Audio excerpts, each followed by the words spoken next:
Hello students, तो आज हम देखने वाले हैं ब्लड ग्रुप सिस्टम के बारे में। तो समझते हैं कि ये ब्लड ग्रुप सिस्टम है क्या। कार्ल लैंडस्टीनर एक साइंटिस्ट थे जिन्होंने एबीओ ब्लड ग्रुप सिस्टम की खोज की थी 1900 में, जिसके लिए उन्हें नोबेल प्राइज भी दिया गया था।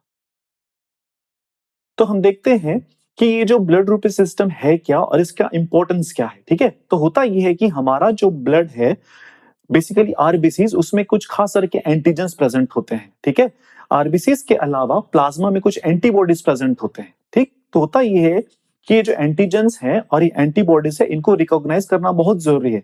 इन केस अगर अलग अलग तरीके का ब्लड ग्रुप है और किसी इंसान को अगर ए की रिक्वायरमेंट है, उसको बी ब्लड ग्रुप चढ़ा दिया जाता है, तो उस कंडीशन में होगा क्या कि ये एक ट्रांसफ्यूजन रिएक्शन क्रिएट कर देगा, कॉज कर देगा, और इस कंडीशन की वजह से इंसान की जान भी जा सकती है। इस वजह से इस चीज का ध्यान देना बहुत जरूरी है कि एक व्यक्ति का ब्लड ग्रुप क्या है और उसे किस तरह का ब्लड ग्रुप चढ़ाया जा रहा है। ठीक है, तो हम समझते हैं कि ये एबीओ ब्लड ग्रुप सिस्टम और आरएच ब्लड ग्रुपिंग सिस्टम क्या है। तो हम देखते हैं कि जो ब्लड ट्रांसफ्यूजन है उसके लिए दो चीजों को समझना बहुत जरूरी है। एक है एबीओ सिस्टम और दूसरा है आरएच सिस्टम। ठीक है, तो एबीओ सिस्टम के हिसाब से हमने ब्लड ग्रुप सिस्टम को 4 डिफरेंट टाइप्स में डिवाइड किया, that is A, B, A B and O. इसका मतलब समझते हैं। ठीक है, होता यह है एबीओ सिस्टम के हिसाब से आरबीसीज के सरफेस में कुछ खास तरह के एंटीजेंस प्रेजेंट होना जरूरी है। तो जिस तरह का एंटीजन आरबीसीज के सरफेस में प्रेजेंट है वो उस व्यक्ति का वो ब्लड ग्रुप होगा। ठीक है, उसी तरीके से आरएच सिस्टम की अपन बात करें तो ये भी एक खास तरह का फैक्टर होता है जो आरबीसीज के ही सरफेस में प्रेजेंट होता है। ये भी एक तरह का एंटीजन ही है।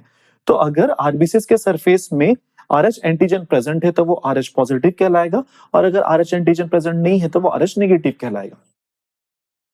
तो एबीओ ब्लड ग्रुप सिस्टम को अपन देखते हैं। ठीक है, तो एबीओ ब्लड ग्रुपिंग सिस्टम के हिसाब से आरबीसीज के सरफेस में जो एंटीजन प्रेजेंट होगा वही उस इंसान का ब्लड ग्रुप होगा। तो अगर अपन बात करते हैं ब्लड ग्रुप ए की, तो इस व्यक्ति के आरबीसीज के सरफेस में ए एंटीजन प्रेजेंट होता है, लेकिन इसके प्लाज्मा में एंटीबॉडी बी प्रेजेंट होगा। इन द सेम वे जिस इंसान का ब्लड ग्रुप बी है उसके आरबीसीज के सरफेस में बी एंटीजन प्रेजेंट होगा और प्लाज्मा में एंटीबॉडी ए होगा। इन द सेम वे जिस व्यक्ति के आरबीसीज में ए और बी एंटीजन दोनों ही होगा, उसका ब्लड ग्रुप ए बी होगा, लेकिन उसके प्लाज्मा में कोई भी एंटीबॉडीज प्रेजेंट नहीं होंगे। ठीक है, वैसे ही अपन बात करते हैं ग्रुप ओ की, तो इस व्यक्ति के आरबीसीज में ए और बी दोनों ही एंटीजन प्रेजेंट नहीं होंगे, लेकिन प्लाज्मा में एंटीबॉडीज ए और बी दोनों ही मौजूद होंगे। तो देखते हैं, जिस व्यक्ति के आरबीसीज के सरफेस में जो एंटीजन होगा वही उसका क्या होगा, ब्लड ग्रुप होगा। तो यदि एक व्यक्ति का ब्लड ग्रुप ए है तो हम देख रहे हैं कि उसके आरबीसीज के सरफेस में कौन सा एंटीजन होगा, ए एंटीजन होगा, लेकिन उसके प्लाज्मा में एंटीबॉडीज बी प्रेजेंट होगा।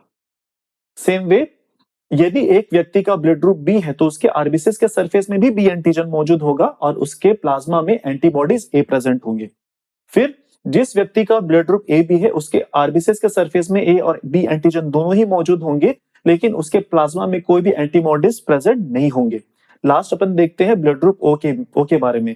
तो जिस व्यक्ति के आरबीसीज के सरफेस में कोई एंटीजन मौजूद नहीं होंगे, लेकिन उसके प्लाज्मा में एंटीबॉडीज ए और बी दोनों ही मौजूद होंगे। ठीक है, तो कुल मिलाकर के ये कि आरबीसीज के सरफेस में जो एंटीजन है वही उसका क्या है, ब्लड ग्रुप है। ठीक है, जैसे ए तो ए, बी तो बी, ए और बी तो ए बी, और अगर कुछ भी नहीं है तो blood group O. Rh blood group system की बात करते हैं तो हमने ये देखा कि आरबीसीज के सरफेस में एक और एंटीजन प्रेजेंट होता है जिसको अपन आरएच फैक्टर या फिर आरएच एंटीजन बोलते हैं। तो यदि ये आरएच फैक्टर आरबीसीज में प्रेजेंट है तो वो व्यक्ति क्या कहलाएगा, आरएच पॉजिटिव कहलाएगा, लेकिन अगर ये फैक्टर मौजूद नहीं है तो व्यक्ति क्या कहलाएगा, आरएच निगेटिव कहलाएगा। ठीक है, चलो हम ये देखते हैं कि ये आरबीसीज है, इसके सरफेस में आरएच फैक्टर प्रेजेंट है तो ये क्या कहलाएगा, आरएच पॉजिटिव, और ये इसमें आरएच फैक्टर मौजूद नहीं तो आरएच निगेटिव। हम ये देखते हैं कि सपोज इस आरबीसी के सरफेस में ए एंटीजन के साथ आरएच फैक्टर भी मौजूद है तो ए पॉजिटिव कहलाएगा, लेकिन इस वाले व्यक्ति के आरबीसीज में आरएच फैक्टर मौजूद नहीं है लेकिन ए एंटीजन मौजूद है, तो इसका ब्लड ग्रुप क्या हो जाएगा, ए नेगेटिव। उसी तरीके से आरबीसीज के सरफेस में जो एंटीजन प्रेजेंट है उसके अलावा आरएच फैक्टर प्रेजेंट है, दोनों चीज प्रेजेंट होने से वो उस ब्लड ग्रुप का पॉजिटिव कहलाएगा। और यहाँ पर आरबीसीज के सरफेस में जो एंटीजन प्रेजेंट है लेकिन आरएच एंटीजन प्रेजेंट नहीं, तो ये आरएच नेगेटिव कहलाएगा। चलिए, तो अब हम देखते हैं कि कौन ब्लड दे सकता है और किससे ब्लड रिसीव कर सकता है। ठीक है, तो ये हमारे पास रेसिपिएंट्स हैं, ये ए बी पॉजिटिव है, तो ये ए बी पॉजिटिव वाला हर किसी से ब्लड ले सकता है, O positive, O negative, O positive, B negative, B positive, A negative, A positive, A B positive और ए बी नेगेटिव वाला। तो मतलब ये है कि ए बी पॉजिटिव उसको हम यूनिवर्सल एक्सेप्टर बोलते हैं क्योंकि सबसे ब्लड रिसीव कर सकता है। याद रखिएगा जो पॉजिटिव वाला है वो निगेटिव से एक्सेप्ट कर सकता है, लेकिन यहीं पर अपन निगेटिव की बात कर रहे हैं। ठीक है, तो निगेटिव वाला केवल निगेटिव वाले से ही क्या कर सकता है, ब्लड ले सकता है। ठीक है, तो यहाँ पर ए बी निगेटिव है तो ये ओ नेगेटिव, बी नेगेटिव, ए नेगेटिव और ए बी नेगेटिव से ब्लड ले सकता है। ठीक है, फिर ए पॉजिटिव की बात करें तो ए पॉजिटिव वाला है जो O positive, O negative, O positive, फिर यहां पर ए नेगेटिव और ए पॉजिटिव वाले से क्या कर सकता है, ब्लड ले सकता है। ए नेगेटिव की बात करें तो ये ओ नेगेटिव और ए नेगेटिव से ब्लड ले सकता है। बी पॉजिटिव वाले की अपन बात करें तो बी पॉजिटिव वाला O negative, O positive, B negative और बी पॉजिटिव से ब्लड ले सकता है। बी नेगेटिव की अपन बात करें तो ये ओ नेगेटिव और बी नेगेटिव से ब्लड ले सकता है। ओ पॉजिटिव वाले की अपन बात करें तो ये ओ नेगेटिव और ओ पॉजिटिव से ब्लड ले सकता है, और अगर ओ नेगेटिव की बात करें तो ये केवल और केवल ओ नेगेटिव से ही ब्लड ले सकता है। आई होप आपको ये वीडियो समझ में आया होगा। इनकेस अगर आपको किसी भी तरह का कोई डाउट है तो आप मुझे कमेंट सेक्शन में लिख करके बता सकते हैं।